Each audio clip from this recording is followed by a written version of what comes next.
Assalamualaikum warahmatullahi wabarakatuh. Perkenalkan, nama saya Alifana Farah Ramadhani. Di sini saya akan membuat video mengenai kisah perjalanan Kiai Haji Ahmad Dahlan dan juga istrinya yang bernama Siti Walidah. Baik, yang pertama yaitu Kiai Haji Ahmad Dahlan lahir di Yogyakarta 1 Agustus 1868. Nama kecil Kiai Haji Ahmad Dahlan adalah Muhammad Darwis. Ia merupakan anak keempat dari 7 bersaudara. Kiai Haji Ahmad Dahlan dikenal karena dia adalah pendiri Muhammadiyah. Pada umur 15 tahun, Kiai Haji Ahmad Dahlan pergi haji dan tinggal di Mekah selama 5 tahun. Ketika pulang kembali ke kampungnya pada tahun 1888, ia berganti nama menjadi Ahmad Dahlan. Pada tahun 1903, ia bertolak kembali ke Mekah dan menetap selama 2 tahun. Pada masa ini, ia sempat berguru kepada Syekh Ahmad Khatib. Sepulang dari Mekah, ia menikah dengan Siti Walidah, sepupunya sendiri, anak Kiai Penghulu Haji Fadil, yang kelak dikenal dengan Nyai Ahmad Dahlan, seorang pahlawan nasional dan pendiri Aisyah. Kiai Haji Ahmad Dahlan merasa pelajaran yang diberikan terasa sangat berguna bagi anggota Budi Utomo, sehingga para anggota Budi Utomo menyarankan agar Kiai Ahmad Dahlan membuka sekolah sendiri yang diatur dengan rapi dan didukung oleh organisasi yang bersifat permanen. Hal tersebut dimasukkan untuk menghindari nasib seperti pesantren tradisional yang terpaksa tutup bila Kiai pemimpinnya meninggal dunia. Saran itu kemudian ditindaklanjuti Kiai Haji Ahmad Dahlan dan mendirikan sebuah organisasi yang diberi nama Muhammadiyah pada 18 November 1912. Organisasi ini bergerak di bidang kemasyarakatan dan pendidikan. Melalui organisasi inilah beliau berusaha memajukan pendidikan dan membangun masyarakat Islam. Kiai Haji Ahmad Dahlan mendirikan sekolah-sekolah agama dengan memberikan pelajaran pengetahuan umum serta bahasa Belanda. Bahkan ada juga sekolah Muhammadiyah seperti HIS Medi Quran. Sebaliknya, beliau pun memasukkan pelajaran agama pada sekolah-sekolah umum. Kiai Haji Ahmad Dahlan terus mengembangkan dan membangun sekolah-sekolah sehingga masa hidupnya beliau telah banyak mendirikan sekolah, masjid, langgar, rumah sakit, poliklinik, dan rumah yatim piatu.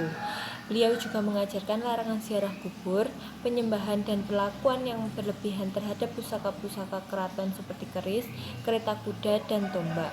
Di samping itu, beliau juga memurnikan agama Islam dari percampuran ajaran agama Hindu, Buddha, animisme, dinamisme, dan kejawen. Selanjutnya yaitu mengenai istri Kiai Haji Ahmad Dahlan, yaitu Siti Walidah atau yang lebih dikenal sebagai Nyai Ahmad Dahlan.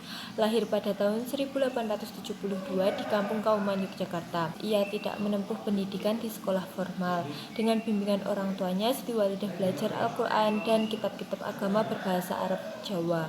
Ia adalah sosok yang sangat giat menuntut ilmu, terutama ilmu-ilmu keislaman. Pada 1889, Siti Walidah menikah dengan sepupunya Muhammad Darwis. Setelah menikah, ia mengikuti segala hal yang diajarkan oleh suaminya. Bahkan, ia kemudian mengikuti jejak Kiai Haji Ahmad Dahlan, menggerakkan Muhammadiyah yang didirikan Kiai Haji Ahmad Dahlan pada tahun 1912. Saat Ahmad Dahlan sedang sibuk-sibuknya mengembangkan Muhammadiyah saat itu, Nyai Ahmad Dahlan mengikuti suaminya dalam perjalanan. Namun, karena beberapa dari pandangan Ahmad Dahlan tentang Islam dianggap radikal. Meskipun tak pernah menggenggam pendidikan umum, Nyai Ahmad Dahlan mempunyai pandangan yang luas. Hal itu disebabkan karena kedekatannya dengan tokoh-tokoh Muhammadiyah dan tokoh pemimpin bangsa lainnya. Mereka antara lain adalah Jenderal Sudirman, Bung Tomo, Bung Karno, dan lain sebagainya. Dia tidak merasa rendah hati terhadap mereka, bahkan pada berbagai kesempatan ia selalu menyampaikan nasihat-nasihat yang sangat bernilai. Keterlibatannya dengan Muhammadiyah dimulai saat ia turut merintis kelompok pengajian wanita Sopo Tresno, yang artinya siapa cinta, pada tahun 1914. Kegiatan Sopo Tresno berupa kajian agama.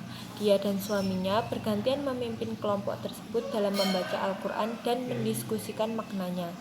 Segera ia mulai berfokus pada ayat-ayat Al-Quran yang membahas isu-isu perempuan Dengan kegiatan tersebut, diharapkan akan timbul suatu kesadaran bagi kaum wanita tentang kewajiban sebagai manusia dan sebagai hamba Allah.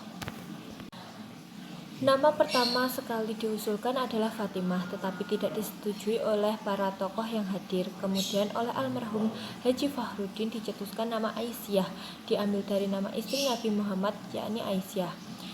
Dan usul tersebut disetujui dan diterima tokoh yang hadir. Akhirnya dipilihlah nama Aisyah sebagai organisasi Islam bagi kaum wanita. Tepat pada malam peringatan Isra Mi'raj Nabi Muhammad SAW pada 22 April 1917, organisasi tersebut resmi didirikan dan Nyai Ahmad Dahlan kemudian tampil sebagai ketuanya. Dan pada tahun 1922 Aisyah resmi menjadi bagian dari Muhammadiyah. Melalui Aisyah, Nyai Ahmad Dahlan mendirikan sekolah-sekolah putri dan asrama serta keaksaraan dan program pendidikan Islam bagi perempuan. Kelompok ini menyebar sampai ke pelosok Indonesia yang kemudian mendorong pendirian perwakilan.